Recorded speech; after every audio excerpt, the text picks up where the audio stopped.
Mon roman Mauvaises herbes parle d'une histoire d'amour avant tout.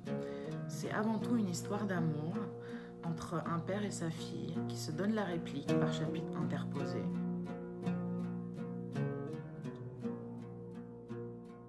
C'est une histoire d'amour sur fond de guerre civile. Le roman démarre en 1983 et finit en 2019.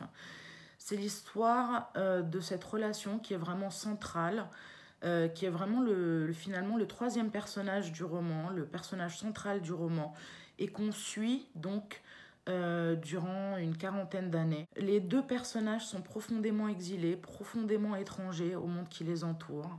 C'est des inadaptés, c'est des mauvaises herbes en cela, pour faire référence au titre. Et on suit une sorte de descente aux enfers de ces deux personnages-là et de leur relation durant ces 40 années.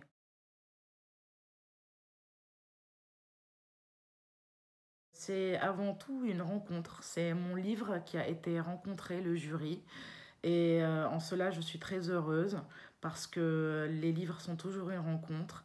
Donc, il a été les rencontrer, il a été les émouvoir, il a été les convaincre. Et en cela, je dis un grand merci au jury d'avoir vu en ce livre quelque chose de méritant. C'est aussi, et c'est très important, un encouragement pour moi à continuer à écrire. C'est un coup de pouce, c'est me dire allez-y, continuez. Et je vais continuer, bien sûr.